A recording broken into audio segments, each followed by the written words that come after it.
Hey guys, thank you for having me. This is your tutor, Mr. Musukwa. Welcome to today's online civic education lesson. In today's lesson of civic, we're going to be looking at the Constitution. What is a Constitution? Or rather, what is a Constitution? This is what we're looking at today. A Constitution is a system of laws and customs which help govern or control a country. Just like we have rules in a classroom to help us run the pupils properly, as a country we have the Constitution to help us govern and control the citizens of that country. We have two types of constitutions. We have the written type of constitution and the unwritten type of constitution. We are firstly going to look at the written type of constitution. What is a written constitution? A written constitution is a constitution whose provisions are written down in a single formal document. Yes, as for our country, we use the written constitution.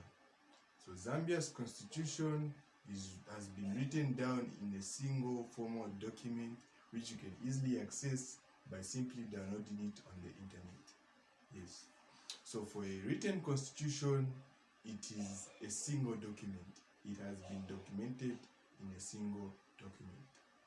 Moving forward, an unwritten constitution.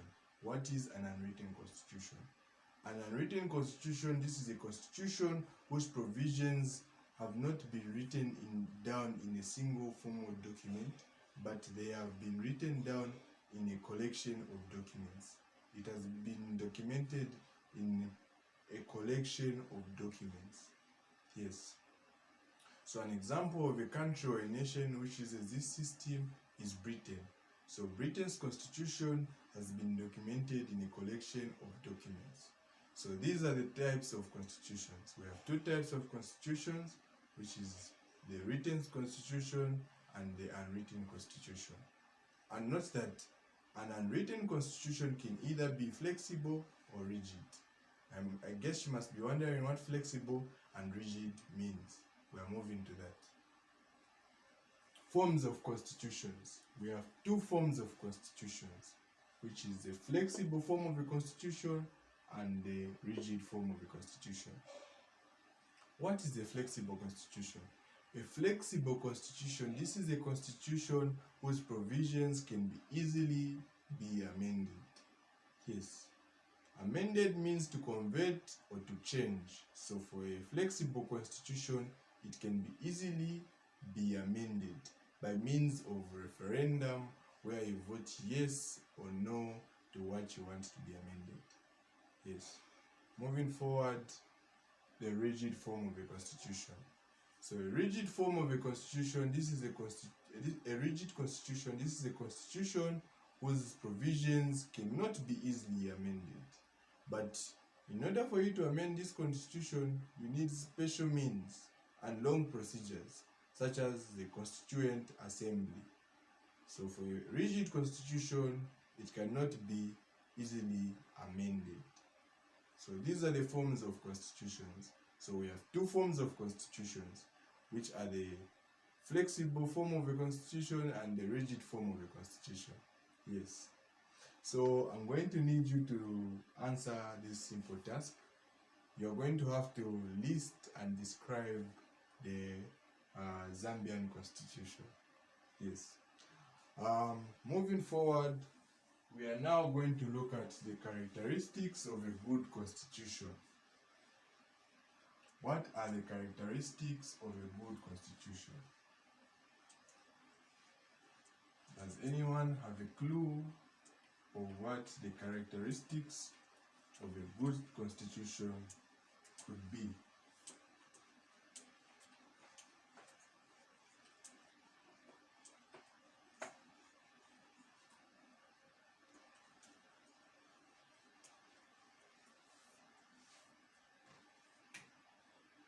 Characteristics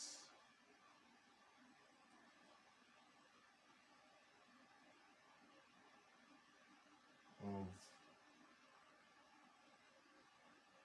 good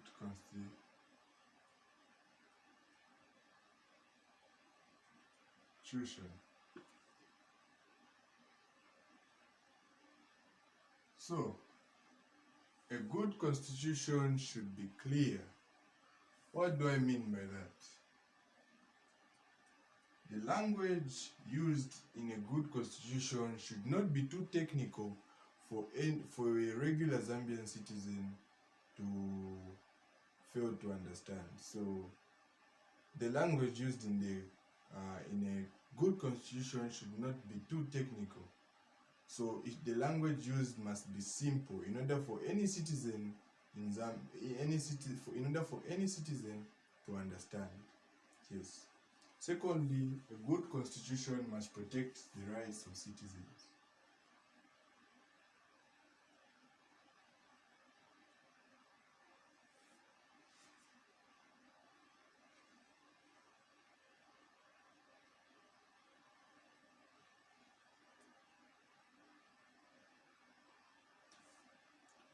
So, as citizens of a country, we all are privileged to enjoy our rights. So, a good constitution must protect each and every right of a citizen. Thirdly, a good constitution must cater for the rights of various groups in society. What are these various groups? I'm talking about the lame, the children who are vulnerable and cannot protect and defend themselves, and the elderly people who are old.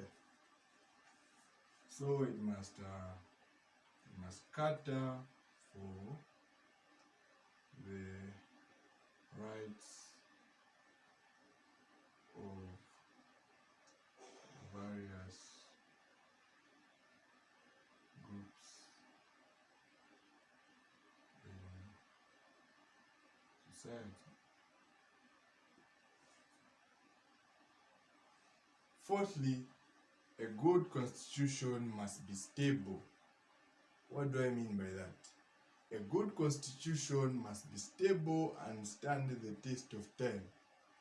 A constitution must not be changed after a short period of time. It should last for a long time. Therefore, a good constitution must be stable and stand the test of time.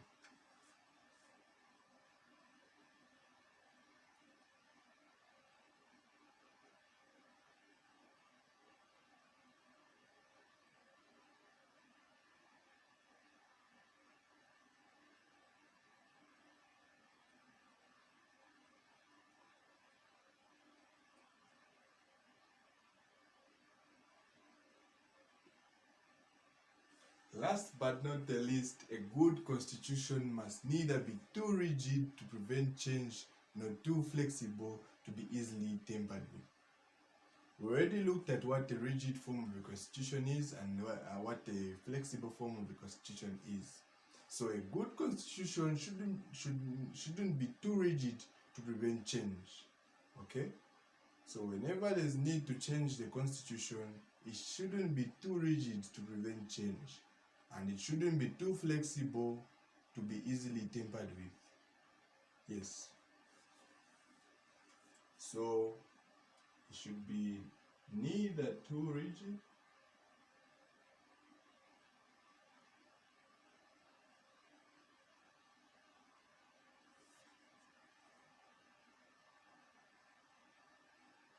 to prevent change,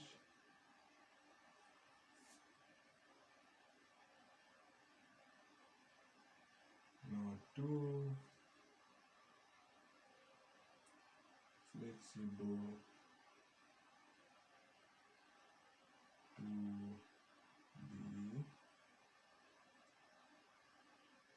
be easily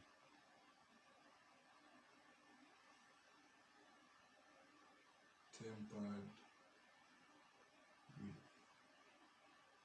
Yes, guys. So these are the characteristics of a good constitution.